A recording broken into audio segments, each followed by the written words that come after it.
मला आज या एपिसोडच्या सुरुवातीला कळलं की तुम्ही सख्या बहिणी आहात. बऱ्याच जणांना अजूनही माहिती नसेल कदाचित. तुम्ही सोशल मीडियावरती वगैरे हॅशटॅग सिबलिंग्स वगैरे हे करत नाही का? असं नाही करत आम्ही नाही कधी. करत आम्ही. आयडिया चांगली आहे तुझी, करू शकतो आम्ही, ट्राय करूया. नाही पहिला प्रश्न मला हा विचारायचा आहे जो मी स्वानुभवातून विचारतोय. एकमेकींना तुम्ही आदर देता का?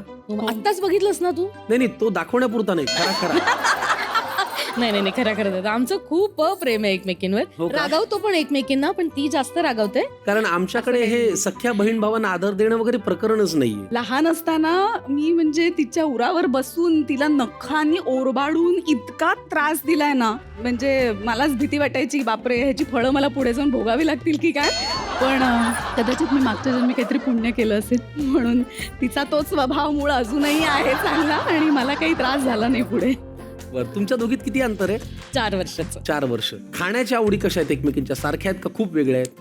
खूप वेगळे आहेत. हो का? माझ्या आणि माझ्या भावाच्या सिमिलर आहेत, पण आमच्या दोघांची खूप पर्टिक्युलर आहे. नाही, पण पहिल्यापासूनच माझा आहारच आहार कमी कमी आहे. तिच्याकडे बघून तुला कळत असेल. पण ताटात टाकायचं नाही हे वडिलांनी शिकवल्यामुळे ना, जे आहे ते पोट भरलेलं असताना सुद्धा संपवायचं. आमच्या आईचं एक वाक्य मला फार आठवतं नेहमी की माणसाने खाऊन माजावं, टाकून माजू नये. करेक्ट. ती इतकं ते टाकून देण्याविषयी त्याचं ते फार कटाक्ष असतो.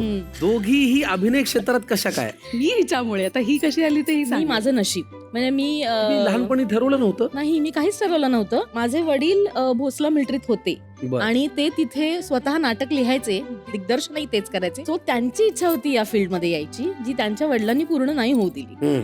आणि ते खूप स्ट्रिक्ट होते. मग त्यांनी ती माझ्या करवी पूर्ण करून घेतली आणि मला हाऊस होतीच. मी प्रत्येक वर्षी शाळेमध्ये मी गॅदरिंग मध्ये असायचे, डान्स शिकले आहे, गाणं राहिलं जरा शिकायचं, पण तेही शिकले असते. पण हाऊस होती मला, पण ही आवड शाळा होती आणि हे मला. बालपण कुठे? मुंबईत. मी मुंबईतच आम्ही दोघी जन्माला आलो आणि मुंबईतच वाढलो. मग तुझ्या त्यांच्यामुळे तू पण या क्षेत्रात आलीस. हा. हो, रीडिंग साठी ती गेली तर मला म्हणाली की चल तू पण काय करतेस घरी टाइमपास, चल माझ्याबरोबर. आणि सहज गेले. मग त्यांनी मला एक पॅराग्राफ वाचायला सांगितला, तो मी वाचून दाखवला. मला काही असं मनात नव्हतं करायचं की नाही करायचं. तर ते म्हणाले तू करशील का? म्हटलं मी कधीच केलं नाहीये, पण करशील का जर मिळाला चान्स तर मी हिच्याकडे बघितलं. मी खूप मस्के लावले. हो का? नोकरी करत होती ती आधी. मग माझे बाबा, अगं बावळटस का तू, इथे लोकांना चान्स मिळत नाही, तुला स्वतःहून विचारले तर कर. म्हणून मग मी म्हटलं ठीक आहे चल करते. म्हणून मी एक मालिका केली. ती तसं झालं ते माझ्याकडे. केली आणि मग एकात निकाल पडी. असं झालं. किती छान. एक प्रश्न तुम्हाला जरा वेगळाच विचारायचा आहे, त्याचा उद्देशही वेगळा आहे. तुमच्या दोघींमध्ये आता जनरली काय होतं, मी धाकटी म्हणून माझे हट्ट पुरवायचे किंवा मी ताई आहे तर माझे मानलं पाहिजे. पण तुमच्या दोघींमधलं समजूतदार कोण आहे? हीच कमाल. आणि हे तुमचं नातं तुम्ही सांभाळण्याचा कसा प्रयत्न करता? काय विशेष एफर्ट घेऊ? कष्ट काहीच नाही लागत. ते तो समजूतदारपणा इनबिल्ट आहे, इनबिल्ट. वा, आईकडनं आलाय. हा